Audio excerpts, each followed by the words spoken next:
All right, let's talk about something that really freaks a lot of people out. We're diving into one of the most confusing and honestly sometimes scary topics for anyone doing a low-carb or ketogenic diet, that cholesterol number on your blood test. I bet this sounds familiar, right? This exact story, it plays out every single week in online keto communities. You're feeling amazing, you're getting incredible results, and then, bam, a blood test sends you and your doctor into a total panic. It causes so much anxiety, and it's a huge, huge reason why people just give up. And that is the million-dollar question, isn't it? Should you stop? Is this way of eating actually dangerous?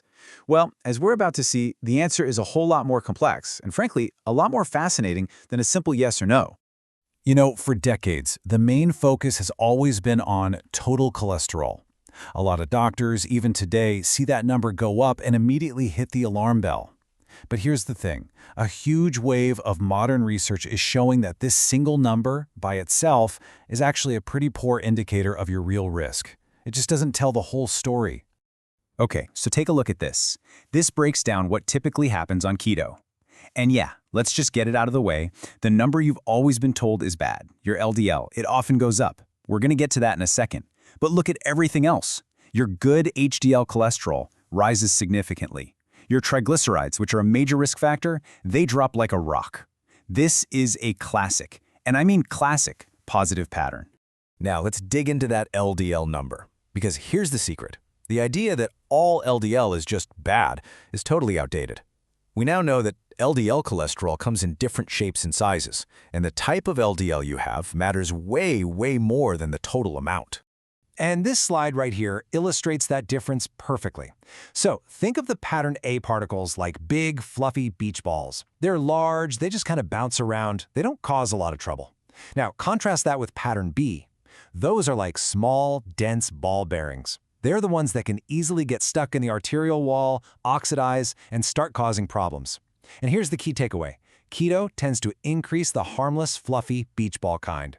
So this brings us to a really specific profile that researchers are seeing more and more, especially in people who are lean, who are active, and just thriving on a keto diet. It's got this fancy name, the lean mass hyperresponder pattern. And while the numbers can look kind of shocking at first, the context is everything. This is the classic triad. Your LDL is high, sometimes really high, we're talking over 200, even 300, but, and this is the important part, it's paired with exceptionally high good HDL and rock-bottom low triglycerides. And what the emerging research is suggesting is that this specific combination, this trio, doesn't seem to carry the same risk. Those low triglycerides and high HDL are incredibly powerful protective signs. And this brings us to what a lot of experts now think is one of the single most important markers on your entire lipid panel. It's the triglyceride to HDL ratio. You literally just divide your triglycerides by your HDL. This number is a fantastic indicator of your insulin resistance. On a keto diet, this ratio almost always gets dramatically better, which is a massive win for your overall metabolic health. Okay, so we've kind of established that high LDL on its own isn't always a reason to hit the panic button. But, and this is really important, this doesn't mean you should just ignore your blood work entirely. There are absolutely situations where you should be concerned and you need to take a closer look. Right. It is so crucial not to get complacent. While that typical keto profile we talked about is often totally fine, we have to be smart and we have to be vigilant. So let's walk through the genuine warning signs, the stuff that means you really need to have a serious conversation with your doctor. This is the list you need to pay attention to. If your LDL goes up, but your HDL is going down, or your triglycerides are going up, that's a bad sign. Other red flags are things like known genetic risks, like a high lipoprotein A, a strong family history of early heart disease, an LDL that gets extremely high, like over 400, or signs of inflammation, like a high hsCRP. These are things you just don't ignore.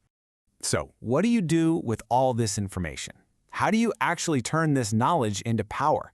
Let's get you set up with a simple, clear plan so you can look at your own results and have a really informed, productive talk with your doctor.